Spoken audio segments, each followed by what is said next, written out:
और उसी तरीके से सौराष्ट्र एक्सप्रेस हाईवे ग्रिड भी बनाया जाएगा, यह भी काम होगा। गुजरात, भव्य गुजरात और अग्रसर गुजरात, गुजरात ओलंपिक मिशन के तहत वर्ल्ड क्लास स्पोर्ट्स इंफ्रास्ट्रक्चर खड़ा किया जाएगा, ताकि पहला ओलंपिक्स गेम अगर हो तो वो भारत में गुजरात की धरती पर हो, उसकी तैयारी करें।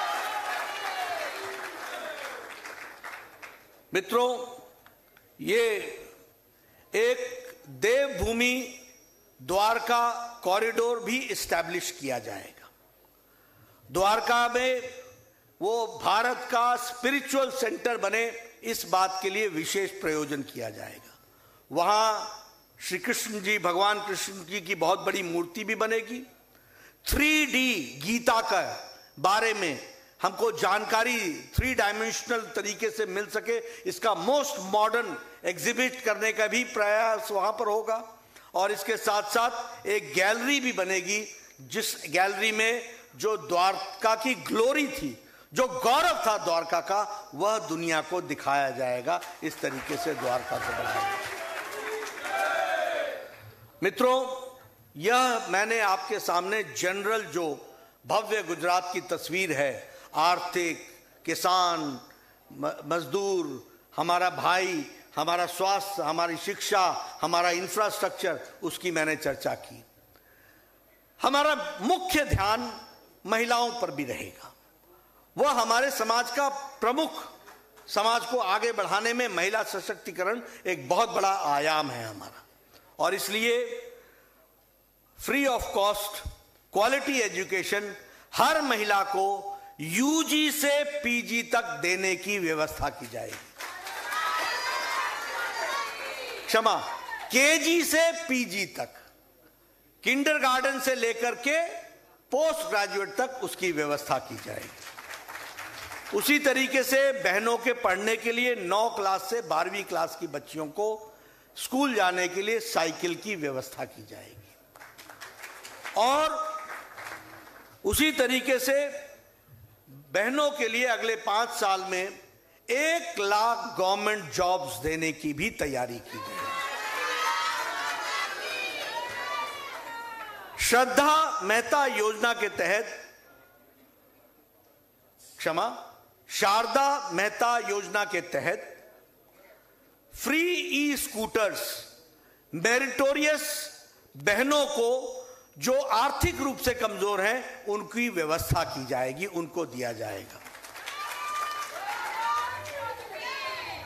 बहाली दिकरी योजना के तहत आर्थिक सहायता 1,50,000 की दी जाएगी।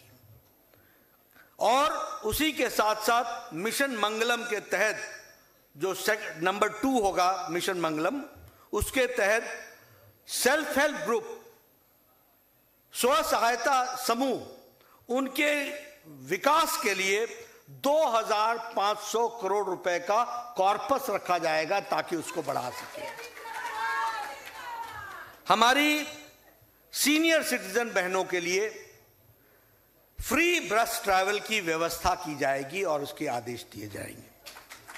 और जो हमारे अग्निवीर, अग्निपथ के जो हमारी बहनें आएंगी, उनको 1 टाइम ग्रांट 50,000 रुपए का दिया जाएगा ताकि वो अपने आप को सेटल कर सकें। उसी तरीके से हमारे जो आदिवासी भाई हैं, उनके लिए 1 लाख करोड़ रुपए वन बंधु कल्याण योजना के तहत सोशियो इकोनॉमिक डेवलपमेंट, सामाजिक आर्थिक विकास के लिए हमारे आदिवासी भाइयों के लिए रखा जाएगा। बिरसा मुंडा आदि जाति समृद्धि कॉरिडोर अंबाजी से लेकर के उमेर ग्राम तक यह बनेगी, ऊपर से लेकर के नीचे तक एक ट्राइबल, जो सारे ट्राइबल जिलों को कनेक्ट करेगा और उसके लिए एक कॉरिडोर बनेगा, उसकी हम तैयारी करेंगे। State of the art health care के लिए 8 मेडिकल कॉलेजेस, ट्राइबल डिस्ट्रिक्ट में para medical colleges, nursing colleges ये खोले जाएंगे। 8 गुजरात में इंडस्ट्रियल डेवलपमेंट कॉरपोरेशन की तरफ से ट्राइबल बेल्ट को में खोले जाएंगे ताकि ट्राइबल में एम्प्लॉयमेंट जनरेट हो सके, इसकी कोशिश होगी। 25 बिरसा मुंडा ज्ञान शक्ति रेजिडेंशियल स्कूल बनेंगे, जिसमें 75,000 हमारे मेरिटोरियस आदिवासी भाई पढ़ेंगे और शिक्षा ग्रहण करेंगे, इसकी व्यवस्था की जाएगी। हमारे आदिवासी भाइयों के लिए राशन की डिलीवरी, प्रधानमंत्री गरीब कल्याण अन्न योजना की डिलीवरी, इसके लिए मोबाइल डिलीवरी की सिस्टम को डेवलप किया जाएगा ताकि उनको राशन उनके गांव तक पहुंचाया जा सके। और उसी तरीके से 100% इंटरनेट कनेक्टिविटी हमारे आदिवासी गांव में पूरा का पूरा 2023-24 तक पहुंचाने की व्यवस्था की जाएगी। इसके लिए हम कटिबद्ध हैं।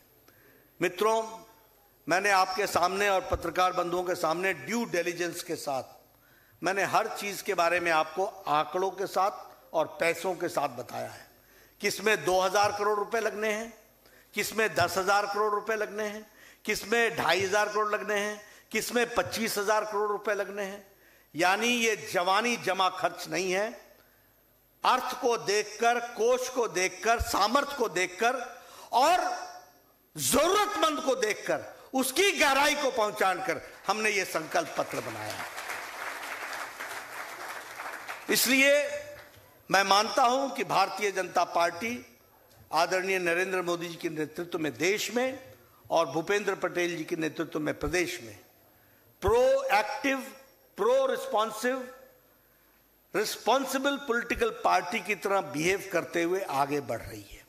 और यह संकल्प पत्र हमें संकल्पित करता है कि अगले 5 साल हम इन लक्ष्यों को हासिल करके गुजरात को एक नए आयाम पर ले जाएंगे। इस बात का संकल्प लेकर के हम चलें।